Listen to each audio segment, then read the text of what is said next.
Hey everyone, welcome back. So today I will be making a rustic apple tart for Thanksgiving. And so this is a little bit of a different take on your traditional apple pie. What's great about this is it's just in a sheet pan, so you don't necessarily need a pie plate, pie pan, tart pan. So hopefully it will be a little bit easier. And then you're only making crust for the bottom because we're gonna fold it over and it will be kind of like a rustic look. So the crumb will go around just the sides of the top. So I'm excited, but let's get started. So what you're gonna do is combine 1.5 cups of all-purpose flour, then 2 tablespoons of just white sugar, and then also 1/2 teaspoon of salt. So you're supposed to have a food processor. I tried to buy one this morning, but Bed Bath & Beyond didn't have one that I liked. So that was a no-go, so I'm gonna be doing all of this by hand, so we'll see how it turns out. So first, obviously, you combine the dry ingredients, and then I'm going to add in 12 tablespoons of cold butter. So I'm gonna get that out of the fridge now. So what I'm going to do is just whisk those dry ingredients together quickly, and then I'm gonna add in the cubed butter. So it's supposed to be really, really cold. So when you're making, I believe when you're making like pie dough like this, it's supposed to be super cold, so it cooks differently in the oven, but I've seen this on TV. I didn't necessarily Google how to do it, but I think you're going to pinch the butter in with your dry ingredients because I don't have a food processor, so I'm just going to do that by hand. So we're gonna see how this turns out. I really have no idea. I wonder if I can, maybe I'll start with a fork. Start with a fork, because the cubes are supposed to be like the size of peas. So you pinch it, and that's how you combine it, I think. I saw this a very long time ago, done like this. Because you're gonna take it out and you're gonna knead it, ultimately, on the countertop. And I'm trying a dairy-free butter, so it has different types of oils in it. My experience with dairy-free butter is that it doesn't brown as well. So what I'll do is I'll definitely make sure to do a wash on the dough at the top. So hopefully it does brown it up a little bit. Okay, so I pinched it to a point where it's like crumbs. I think that's what it's supposed to look like. And now I just need to lay out some flour, and then we're gonna put the dough, and then we're going to knead it. So now that I think about it, I don't think I've ever made a pie before from scratch. So even though I'm only a couple minutes into this, I already am realizing why making your own pie dough is like, you know, hard. So I'm just smushing the flour, sugar, butter together on this countertop right now. I have no idea if it's the correct ratios as I'm looking at it. It is sort of coming together. I think you can kind of see it. Thankfully, it's not sticking to my counter, but it says you're supposed to knead it, and I don't know how you knead it to the point where it comes together. So I'm just really pushing and pulling and squishing to see if it all comes together.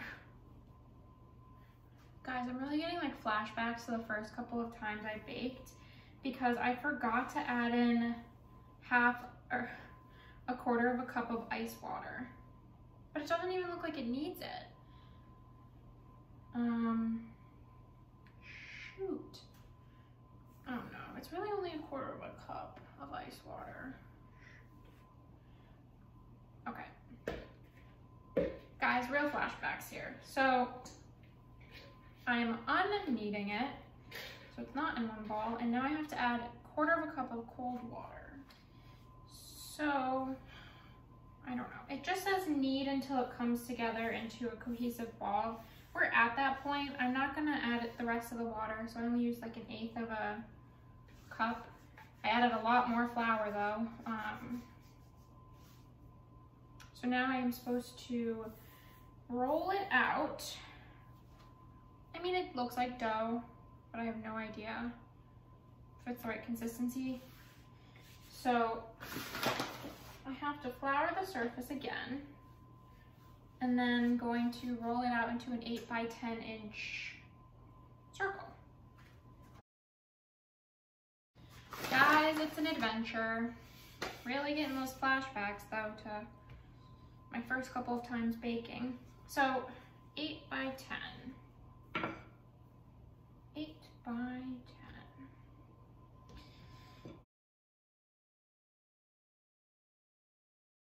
So I don't think I'm supposed to roll it out much more than this right now, but I am supposed to transfer it to my baking sheet and then stick it in the fridge.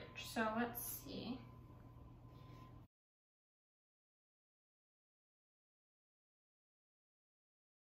All right, so this is what it looks like. I mean, it looks fine actually. And so I'm going to put it in the fridge while we make the filling. Okay, so now let's make the filling. It is 3 large apples. They call for baking apples. I just picked red Gala apples.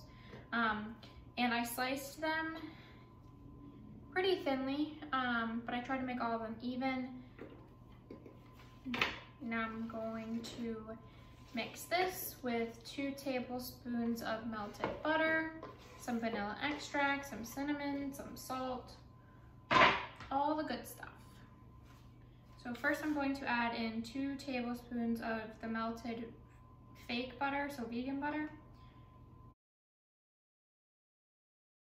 A little more for good measure. Then it is, I believe, half a cup of granulated sugar goes right in.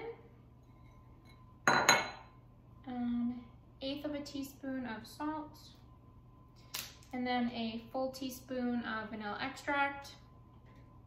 So this one's vanilla flavor. I couldn't find vanilla extract, just goes to show everyone is baking right now. But I'll give it a whirl. And then also a teaspoon of cinnamon. Now I'm gonna mix it all up. So maybe this is going to be easier than I thought. I was a little scared the first couple of minutes there with the dough.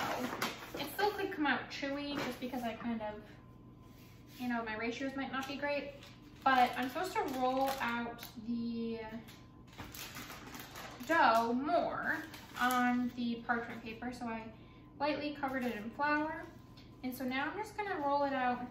My pan isn't that big, so I don't know how much bigger they want me to roll it. But I'm just gonna roll it to the edges. We're not passing the edges. But now, I believe I coat the bottom in flour again, just lightly. And now I get to start adding all of my apples. So they said it doesn't matter how you put them in, but at the same time it said put it in concentric circles and like, well, so I think you have to lay them out flat. So this might take a minute, but you don't want your dough to get warm, so you do have to work at a swift pace. So let's just try. Let's give it a go.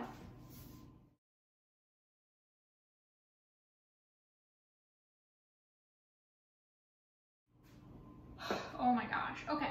That was not an easy endeavor. I'm trying to see if you guys can see it. So it's very nicely wrapped. My tip, start in the center with the smaller pieces and group your apples together in your hand and then just place them down. Otherwise it's a nightmare.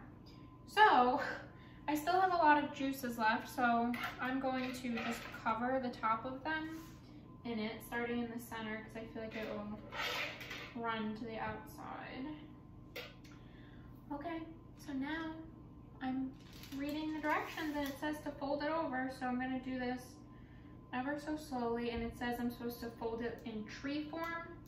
Since I've never baked a pie, that doesn't really mean anything to me, but I think you just fold it over and like pinch it together. Okay, let's give it a go. Okay, so you definitely want to work quickly because as the dough gets warmer, it's really, really hard to move without tearing. So, looks like a little tart. So that looks good. Now I'm just going to sprinkle some turbinado sugar over it. All right, so I'm using a silicone brush. I've never used one before, so it's pretty cool.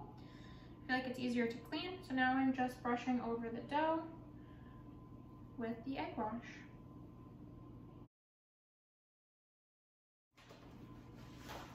All right, now I'm going to put the sugar over the top.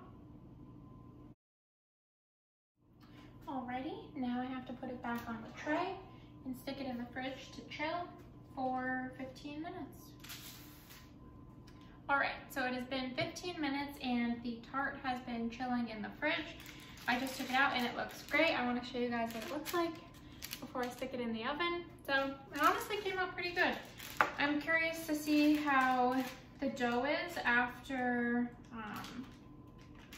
we bake it, but I'm gonna stick it in the oven at 350 for 55 minutes. I'm gonna check it at 50 minutes and then we're gonna see if it needs more time or not, but in the oven she goes. All right, so my timer went off and I kept it in there for 55 minutes just because at 50 minutes it didn't quite look golden brown, and as a reminder, I am using vegan butter so it doesn't brown as well.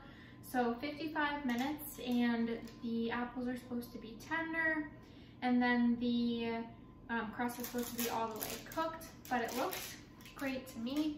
You can see the design still comes through in the top, but I'm gonna let this cool for probably 15-20 minutes, and then we'll enjoy on Thanksgiving Day. But thanks for joining me, everyone, and I will see you next time.